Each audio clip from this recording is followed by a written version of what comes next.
Iran की उस तैयारी को लेकर खबर है जहां इजराइल पर बड़े हमले को लेकर यह खबर आ रही है और इजराइल पर अब सीधा बड़ा हमला ईरान कर सकता है। ट्रंप के राष्ट्रपति पद की शपथ से पहले हमला मुमकिन बताया जा रहा है, जबकि इजराइल भी हमले को लेकर अलर्ट है। हालांकि समीर, आपको याद होगा कि किस तरीके से थोड़े दिन पहले हम इस लिहाज से चर्चा कर रहे थे कि कैसे जनवरी से पहले इजराइल सीधे तौर पर ईरान पर हमला कर सकता है, लेकिन आज क्या ईरान ने भी यह साफ तौर पर संकेत दे दी है कि अब इजराइल को टारगेट करने की उसकी तैयारी भी पूरी? बिल्कुल सुरभि, ये बहुत अहम सवाल है और इसका जवाब आइए ढूंढने की करते हैं कोशिश। कुछ अहम जानकारियां ईरान की विनाशक तैयारी को लेकर, जो कि अरब में बारूदी चिंगारी लगा सकती है। खबर क्या है? बहुत बड़े हमले की तैयारी में है ईरान। पिछली बार से भी ज्यादा घातक अटैक की तैयारी की जा रही। मिसाइल, ड्रोन अटैक तक ही इस बार हमला सीमित नहीं रहेगा। IRGC भी इस बार हमले में शामिल होगी। ये अपने आप में बहुत बड़ी खबर है, बड़ी बात। ट्रंप के राष्ट्रपति पद की शपथ से पहले हमला मुमकिन है, कुछ बड़ा हो सकता है शपथ ग्रहण से पहले, इसीलिए बार बार यह कहा जा रहा है 1 अक्टूबर से भी बड़े हमले की तैयारी में ईरान है।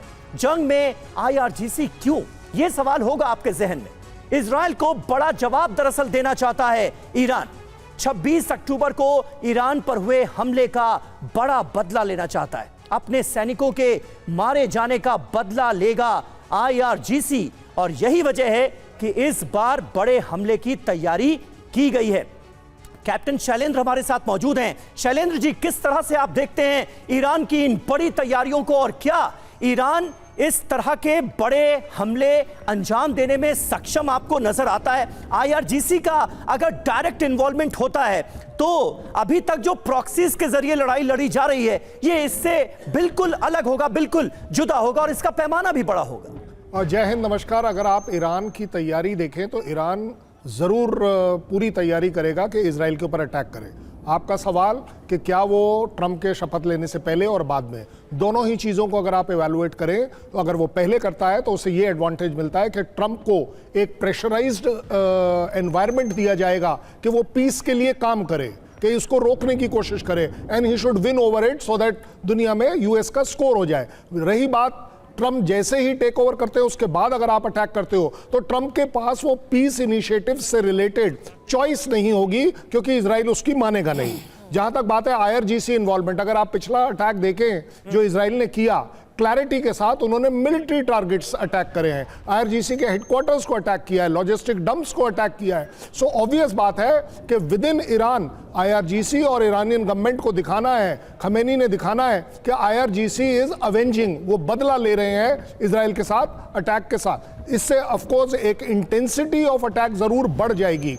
जहां तक बात है हिजबुल्लाह की, मैं आपको 2 बातें बताना चाहूंगा। आई थिंक दुनिया को ये डिसाइड करना पड़ेगा कि हिजबुल्लाह फाइटर हैं या टेररिस्ट हैं, क्योंकि हर जगह अपनी अपनी डेफिनेशन है। जब हम 40 रॉकेट अटैक की बात करते हैं, 80 to 90% अगर न्यूट्रलाइजेशन की बात करें तो भी 8 से 10 रॉकेट जरूर गिरेंगे। हाइफा क्यों? क्योंकि वो अट्रैक्ट करता है मीडिया को, न्यूज को, सेंसिटिविटी को। इसी तरह रिलीजियस जगह क्यों? क्योंकि वहां पर हर्ट करता है वो इजराइल को। Understood sir. लेकिन तिवारी सर, इसी बात को इस लिहाज से समझा जाए कि क्या ईरान ने भी अभी तक टाइम बाय करने की कोशिश की है? ईरान को भी तो ये सुनिश्चित करना था ना कहीं उसकी ऑयल रिफाइनरीज या उसके न्यूक्लियर इंस्टॉलेशंस टारगेट पर ना आए, और इसको देखते हुए इजराइल ने बाकायदा बयान भी दिया। लेकिन क्या अब इसी टाइम को बाय करते हुए ईरान ने भी साइबर वॉरफेयर के जरिए या किसी ना किसी लिहाज से इजरायली बेस को भी अब टारगेट करते हुए इंफॉर्मेशन गैदर की है? सुरभि, जो लास्ट में जो ईरान में अटैक हुआ था, हाँ, उसमें इजराइल ने एक अपना मैसेज तो दिया था, but at the same time ये भी कह सकते हैं कि ऐसे टारगेट नहीं किए थे जिस तरीके से कि ईरान को बहुत बड़े स्केल पर डैमेज किया जा सके। हाँ। इसी तरह से ईरान भी कुछ डायरेक्टली वॉर के इजराइल के अगेंस्ट अटैक करने में थोड़ा सा जरूर हिचकिचाएगा और अपने प्रॉक्सी को यूज कर सकता है। ये कितना यूज करेगा, कैसे करेगा, समय क्या करेगा? देखिए, एक वॉर में एक सबसे एक इंपॉर्टेंट एलिमेंट होता है सरप्राइज से ही ये वॉर जीती जाती है और कभी अटैक करके नुकसान कराया जा सकता है। ये कब करेगा, कैसे करेगा, ये तो ईरान को ही मालूम है। लेकिन ईरान जो है जिस तरीके से अभी हिजबुल्लाह की लीडरशिप करीब करीब ख़त्म होने के बावजूद भी हिजबुल्लाह को उसने कायम रखा है और मोटिवेटेड रखा है। उसके साथ साथ इसके जो एमुनेशंस जो सप्लाई है वो सप्लाई सीरिया और इराक के थ्रू मेंटेन कर रहा है, जिसकी वजह से हिजबुल्लाह इजराइल के ऊपर अटैक करने में सक्षम हो रहा है और सक्सेसफुल हो पा रहा है। तो ईरान की जो कोशिश है कि डायरेक्ट ना अटैक करके इजराइल को अपनी प्रॉक्सी से लड़ाई किया जाए। और ये समय की बात है कि अब जब ट्रंप जनवरी में जब वो शपथ लेंगे तो उसके बाद से क्या होगा, तो इसमें अभी कहना इतना क्लियर नहीं है, बिकॉज ट्रंप जो भी इनिशिएटिव लेंगे वो अपने नेशन के इंटरेस्ट में लेंगे। ऐसा नहीं होता कि अभी क्या हो रहा है उसके तुरंत उल्टे चले जाएंगे। यूएसए में हमेशा देखा गया है कि they follow a constant policy जो यूएस के इंटरेस्ट में हो।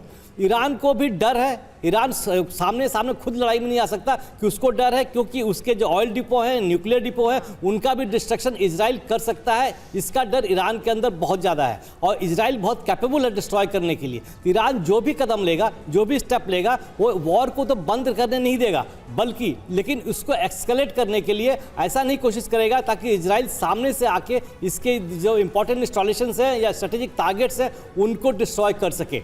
इस तरीके से ईरान की जो कोशिश है अपने प्रॉक्सियों को एक्टिव रखने के लिए, मोटिवेट रखने के लिए, उनका वेपन सप्लाई करने के लिए और उनका रिसोर्सेज जो सप्लाई चेन है उसको एक्टिव रखने के लिए, ताकि उनके पास सामान पहुंच सके और लड़ते रहे।